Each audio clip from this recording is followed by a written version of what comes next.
اعوذ باللہ السمیع العلیم من الشیطان الرجیم من ہمزہ ونفخہ ونفثہ بسم اللہ الرحمن الرحیم رب اشرح لی صدری ویسر لی امری واحلل عقدۃ من لسانی یفقہوا قولی بسم اللہ الرحمن الرحیم ان اللہ وملائکتہ یصلون علی النبی یا ایھا الذین آمنوا صلوا علیہ وسلموا تسلیما اللہم صل علی محمد وعلی آل محمد کما صلیت علی ابراہیم وعلی آل ابراہیم انک حمید مجید اللہم بارک علی محمد وعلی آل محمد کما بارکت علی ابراہیم وعلی آل ابراہیم انک حمید مجید اللہم ربنا آتنا فی الدنیا حسنۃ وفی الآخرۃ حسنۃ وقنا عذاب النار ربنا آتنا من لدنک رحمۃ وہیئ لنا من امرنا رشدا لا الہ الا انت سبحانک انی کنت من الظالمین لا حول ولا قوة الا باللہ العلی العظیم۔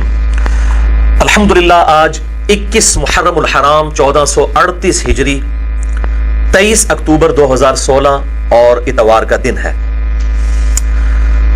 بھائیو، قرآن حکیم میں اللہ تعالیٰ نے سورۃ المؤمنون کی آیت نمبر 53 میں ارشاد فرمایا اعوذ باللہ السمیع العلیم من الشیطان الرجیم بسم اللہ الرحمن الرحیم۔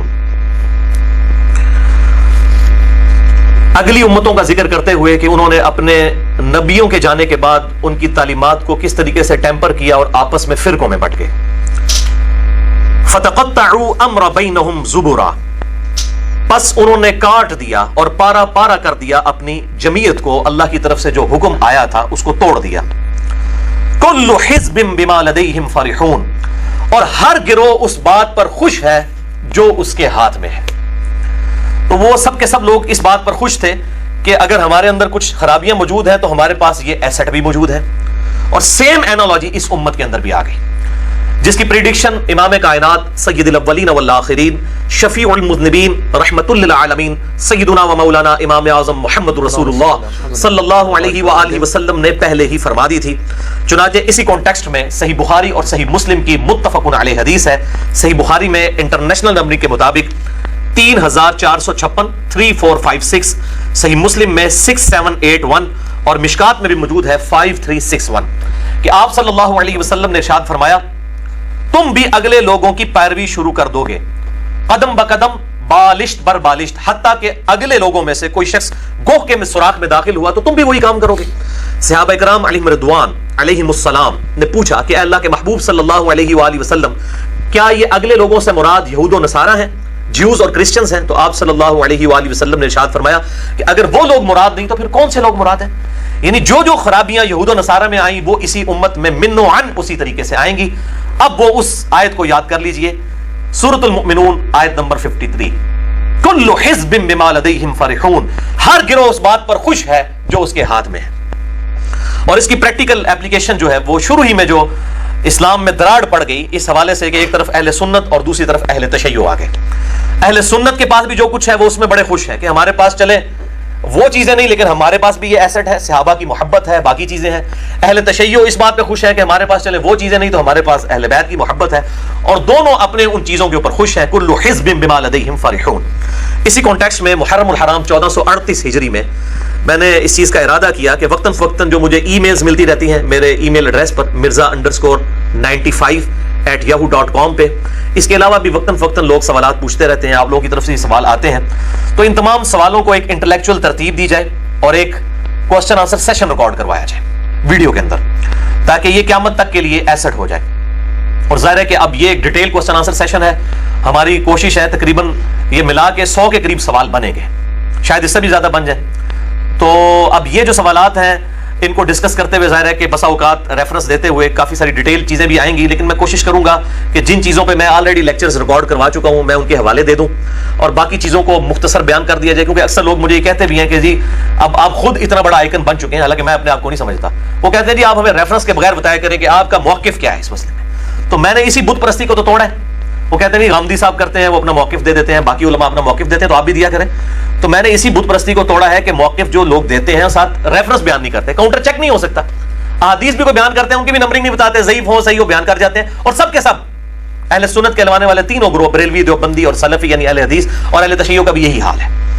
تو میں نے اس چیز کو جو ہے وہ اسی لیے ایمفسائز کیا ہے کہ ریفرنسز دیے جائیں تاکہ چیزیں جو ہے لوگوں کے سامنے آئے وہ کاؤنٹر چیک کر سکیں. اور اسی سلسلے میں انشاءاللہ تعالیٰ آج بھی ریفرنسز دوں گا. جو حدیث کے نمبرز مجھے زبانی یاد ہوں گے بتا دوں گا, ادروائز میں ریفرنسز اتنے دے دوں گا کہ انشاءاللہ میرے لیکچرز میں وہ چیزیں مل جائیں گی. تو کچھ چیزوں کو میں اسکپ کرتا چلا جاؤں گا اور سوالات میں صرف اپنا اوپینین سامنے رکھتا جاؤں گا. ظاہر ہے کہ ایک ایک سوال کو اگر ڈیپ ڈگ کریں گے تو ایک پینڈورا باکس جو ہے وہ کھل جائے گا. تو اس حوالے سے جو ہے نا پیش کی معذرت. اور ظاہر ہے کہ آج کچھ باتیں ایسی آئیں گی جو اہل سنت کو بری لگیں گی, کچھ اہل تشیع کو بری لگیں گی, لیکن اب میرا ایک منصف مزاج آدمی کی حیثیت سے یہ میری ذمہ داری ہے کہ میں حق بات لوگوں تک پہنچاؤں, چاہے کسی کو بری لگے. تو اسی کانٹیکس میں جو مجھے سوالات ملتے رہے, فیڈ بیک ملتے رہے, ان کو ہم نے سب کو کمپائل کیا. اور اسلام آباد سے الحمدللہ ہمارے بھائی جو ہے علی الاحسن نقوی صاحب بھی تشریف لائے ہوئے ہیں. ان کی بھی کافی ایکسپرٹیز ہے اس فیلڈ کے اندر. تو ان کے پاس بھی کچھ سوالات تھے, تو میں نے یہ سوالات ان کے سامنے کیے تاکہ یہ 1 to 1 مجھ سے کوشچن کریں اور انشاءاللہ تعالیٰ یہ چیزیں ریکارڈنگ میں آتی جائیں.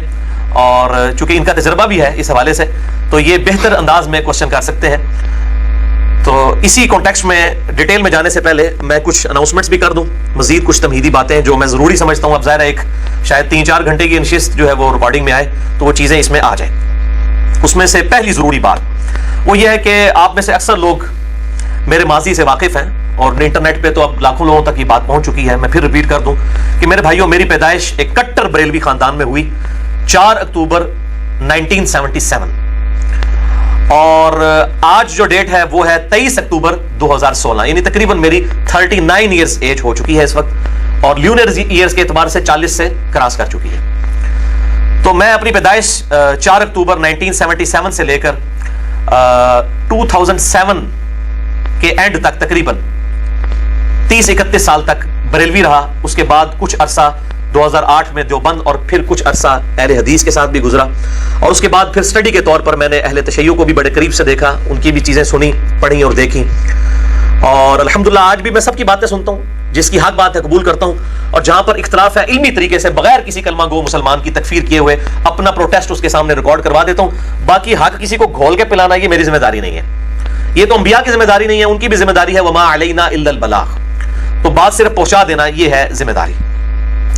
اور اسی حوالے سے میں اپنی وہ اناؤنسمنٹ پھر ریپیٹ کر دوں کہ الحمدللہ میری روٹی دین کے ساتھ نہیں جڑی ہوئی اور میں اپنی ذات کی خاطر دین سے 1 روپیہ کمانے کو بھی قطعاً حرام سمجھتا ہوں. میں کسی پہ فتویٰ نہیں لگا رہا اور نہ یہ کہہ رہا ہوں کہ سورس آف انکم دین کو بنانا حرام ہے, یہ میں بات نہیں کر رہا, اپنی ذات کی خاطر. اور میں لعنت بھیجتا ہوں کسی بھی بیرونی امداد پر, خواہ وہ سعودیہ کی طرف سے آئے خواہ ایران کی طرف سے آئے, کہ وہ اپنے ملکوں کا, اپنے فرقوں کا اپنا ایجنڈا ہمارے ملک کے اندر لانچ کریں یا سب کانٹیننٹ انڈیا پاکستان بنگلہ دیش میں. میں اس کے بالکل خلاف ہوں. کتاب و سنت کے خلاف کسی کے ایجنڈے کو میں ایکسپٹ کرنے کے لیے تیار نہیں. اور یہی وجہ ہے کہ میرے بھائیوں میں نے فرقہ واریت کو 3 طلاقیں دے کر اور 4 تکبیریں پڑھ کر ہمیشہ کے لیے دفنا دیا ہے. اور جس کی روٹی میرے بھائیوں دین کے ساتھ جڑ جائے گی اور وہ فرقہ واریت میں پڑ جائے گا, وہ کبھی بھی آپ کو حق بات نہیں کرے گا الا ماشاءاللہ کوئی لاکھوں میں ایک ہو کہ کوئی بات کر دے. ادروائز اس کو ہر وقت فکر لگی رہے گی اگر مسجد کمیٹی نے مجھے فارغ کر دیا تو میرے بال بچوں کا رزق کا خرچہ کون اٹھائے گا. اللہ تعالیٰ سے دعا کریں کہ اللہ تعالیٰ اس دن سے پہلے کہ ہماری روٹی دین کے ساتھ جڑ جائے, اللہ تعالیٰ ہمیں ایمان و عافیت کے ساتھ مدینہ شریف میں موت, بقیع غرقد میں مدفن اور جنت الفردوس میں اپنے محبوب صلی اللہ علیہ وآلہ وسلم کا پڑوس عطا فرمائے, آمین. بھائیو, آج کی کوسچن آنسر سیشن کو سٹارٹ کرنے سے پہلے میں 3 چیزیں بتا دوں. نمبر 1 اللہ کا فہم, نمبر 2 اللہ کے محبوب صلی اللہ علیہ وآلہ وسلم کا فہم, اور نمبر 3 ہمارے اسلاف کا فہم. یہ اکثر کہتے ہیں نہیں فہم کے مطابق بات کریں کہ ان کا فہم کیا تھا. یہ 3 فہم جو ہیں جو میں نے اپنے ریسرچ پیپر میں بھی لکھے ہیں, ان کا تعارف بھی میں بعد میں کروا دوں گا. یہ میں بتاؤں, اس کے بعد انشاءاللہ علی الاحسن نقوی صاحب 1 to 1 میرے ساتھ کوشچن کریں گے اور میں انشاءاللہ ان کے جواب ریکارڈنگ کے اندر لے کر آؤں گا انشاءاللہ تعالی. تو یہ پہلے تو سنیں اللہ کا فہم کیا ہے, ہم جو آج ڈسکشن کرنے جا رہے ہیں اس کی ضرورت کیوں ہے. میرے بھائیو, آج سوشل میڈیا کا دور ہے, میڈیا گائیڈڈ لوگ ہیں. لوگ جو ہیں وہ علماء کی تقریریں نہیں سنتے, وہ ان سے متنفر ہیں. جمعے والے دن بھی بالکل اینڈ پہ پہنچتے ہیں, اور ویسے ہی علماء نے اپنا کریکٹر بھی اس طریقے سے پریزنٹ کیا کہ ان پر اعتماد نہیں کرتے. اور میڈیا پہ اب اہل سنت, اہل تشیع اور باقی جو ان کے آف شوٹس ہیں ان کے اختلافات اس طرح سامنے آ چکے ہیں کہ آج وہ باتیں نہیں ہو سکتی کہ ہم یہ باتیں ڈسکس نہیں کریں گے. ڈسکس کرنے کا مطلب ہے کہ آپ نے اگلے مکتبہ فکر کو واک آؤٹ دے دیا کہ ہم آپ کی ان دلائل کا مقابلہ ہی نہیں کر سکتے. تو اسی چیز کو ملحوظ خاطر رکھتے ہوئے میں نے یہ سٹیپ لیا ہے کہ پبلک کو, ہماری ینگ جنریشن تک کی بات پہنچے. جو ہم نے ذلت و خواری میں 40 سال کے بعد چیزیں سمجھی ہیں وہ ہم ان کو پہلے ہی بتا دیں تاکہ وہ ایجوکیٹ ہو جائے. آج فیس بک کے اوپر کوئی ایک کلپ کوئی شیئر کروا دیتا ہے, کوئی ایک پوسٹ لگا دیتا ہے, تو ایسے لوگ بھی ہیں جن کے ملینز آف فالوورز ہیں, 30 40 لاکھ فالوورز بھی ہیں لوگوں کے, مذہبی پرسنالٹیز کے. ان کے کلپس وہ شیئر کروا دیتے ہیں اور پھر جو ہے وہ سنی شیعہ فساد شروع ہو جاتا ہے. لوگ پوچھ رہے ہوتے ہیں, علماء کہتے ہیں یہ باتیں کرنے والے نہیں ہیں, اور سنیوں کو ان کے علماء خاموش کروا دیتے ہیں, اہل تشیع کو ان کے, اور اگر بتاتے بھی ہیں تو اپنے فرقے کا مسئلہ بغیر کسی دلیل کے.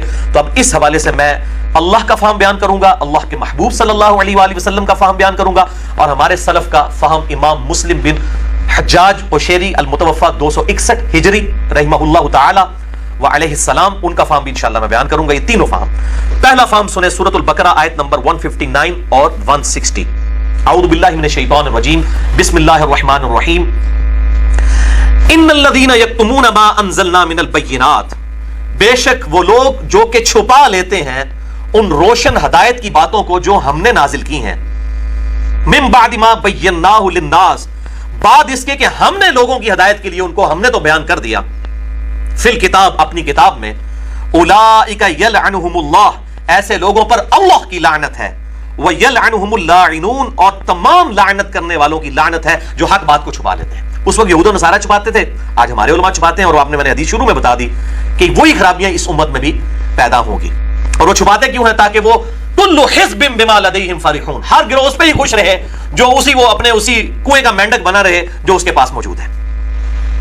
تو اب اللہ تعالیٰ فرماتا ہے کہ ان پر لعنت رہے گی اللہ کی اور تمام لعنت کرنے والوں کی لعنت. کب تک؟ الا الذین تابوا, ہاں مگر وہ لوگ جو توبہ کر لیں, اور صرف توبہ نہیں, وہ اصلحوا, اور اپنی اصلاح کر لیں, اور صرف اصلاح بھی نہیں, وبینوا, اور وہ باتیں جو چھپائی تھی بیان بھی کر دیں, فاولئک اتوب علیہم, تو ایسے لوگوں کی توبہ پھر اللہ تعالیٰ قبول کرے گا, وانا التواب الرحیم, اور میں توبہ قبول کرنے والا رحم فرمانے والا ہوں. تو ایسے لوگوں کی توبہ قبول ہوگی, ان لوگوں کی نہیں ہوگی جو کہیں گے جی پردے ڈالو. اگلے زمانے میں تو پردے ڈالے جا سکتے تھے, ساتھ والے گاؤں میں کیا ہوتا تھا کسی کو پتہ نہیں ہوتا تھا. آج دنیا کے کسی گاؤں میں کوئی ایکٹیویٹی ہوتی ہے تو میڈیا کے ذریعے پبلک تک پہنچ جا سکتی ہے, اور پہنچ جاتی ہے میڈیا کے ذریعے, لہٰذا یہ امپاسبل ہے کہ آج کل یہ باتیں چھپائی جا سکیں, امپاسبل. تو یہ تو میں نے اللہ کا فہم بیان کر دیا. اب سنیے دوسرا فہم, وہ ہے ہمارے محبوب صلی اللہ علیہ وآلہ وسلم کا فہم. چنانچہ جامعہ ترمذی میں انٹرنیشنل نمبر کے مطابق 2649 نمبر حدیث ہے, سنن نبی داؤد میں 3658 نمبر, سنن ابن ماجہ میں 261 نمبر, اور مشکات المصابیح میں بھی موجود ہے, جسے میں نے انسائکلوپیڈیا آف حدیث کا نام دیا ہے, اور پورا لیکچر ریکارڈ کروایا ہے, مسئلہ نمبر 111 بھی مشکات المصابیح کا مکمل تعارف. اس میں 223 نمبر حدیث ہے, اور دور حاضر میں بہت بڑے محقق حدیث کی فیلڈ کے عرب کے اندر, وہ البانیہ کے رہنے والے تھے, بعد میں وہ سعودیہ میں بھی شیخ الحدیث رہے, بلکہ محدث اعظم سعودیہ رہے, بعد میں ان کو نکال دیا گیا, بل پوری دنیا میں ان کو قدر کی نگاہ سے دیکھا جاتا ہے. شیخ محمد ناصر الدین البانی رحمہ اللہ تعالی المتوفى 1999 عیسوی, انہوں نے اس حدیث کو صحیح کہا ہے, اور ہمارے سب کانٹیننٹ میں انہی کے لیول کی بڑی پرسنالٹی, اور بعض معاملات میں ان سے بھی بڑی پرسنالٹی, شیخ حافظ زبیر علی زئی رحمہ اللہ المتوفى 1435 ہجری المتوفى 2013 عیسوی بمطابق 10 نومبر, انہوں نے بھی اس حدیث کو صحیح کہا. امام حاکم نے بھی اس حدیث کو صحیح کہا, اور امام ذہبی نے بھی موافقت کی. یہ جو حدیث میں بیان کرنے جا رہا ہوں, اللہ کے محبوب صلی اللہ علیہ وسلم کا فہم, کہ آپ صلی اللہ علیہ وسلم نے فرمایا, سیدنا ابو ہریرہ رضی اللہ تعالی عنہ وعلیہ السلام سے یہ روایت ہے کہ جس شخص سے کوئی علم کی بات پوچھی گئی اور وہ اس کو معلوم تھی, اس کے باوجود اس نے وہ یہ بات چھپا لی کہ یہ گلاں کرنیاں نہیں چاہیے, حالانکہ وہ اللہ کے محبوب صلی اللہ علیہ وسلم وہ باتیں کر کے گئی ہیں. These people are trying to teach their prophet, یہ لوگ اپنے نبی کو سمجھانا چاہتے ہیں کہ تم نے ایسی باتیں کیوں کی ہیں. آج اگر ہم بیان کر رہے ہیں بخاری اور مسلم سے, کہتے ہیں بیان نہیں کرنی چاہیے, بھئی وہ میری ذاتی باتیں ہیں, وہ اللہ اور اس کے محبوب صلی اللہ علیہ وسلم کی باتیں ہیں, وہ مستقبل کی پریڈکشنز ہیں. اور ائمہ محدثین نے پوری کتابیں لکھی ہیں, دلائل النبوہ امام بہیقی کی کتاب اٹھا کے دیکھیں, 3000 کے قریب احادیث ہیں, وہ پریڈکشنز, پروفیسیز, مستقبل کی خبروں پہ ہیں, جو آپ صلی اللہ علیہ وسلم نے فیوچر کی خبریں دیں, جو جسٹیفائی کرتی ہیں کہ اللہ کے محبوب صلی اللہ علیہ وسلم کے پاس غیبی خبریں آتی تھیں, وہ اللہ کے پیغمبر ہیں. تو یہ حدیث دیکھیں, اس سے علم کی بات پوچھی گئی اور اسے معلوم تھی, اور اس نے پھر بھی نہ بتائی کہ گلاں کرنیاں نہیں چاہیے. تو قیامت والے دن ایسے شخص کو اللہ تعالیٰ عذاب دے گا, اور عذاب بھی آپ صلی اللہ علیہ وسلم نے فرمایا کہ آگ کی لگام اس کے منہ میں ڈال دی جائے گی. نعوذ باللہ من ذالک, اللہم اجرنا من النار, اللہم اجرنا من النار, اللہم اجرنا من النار.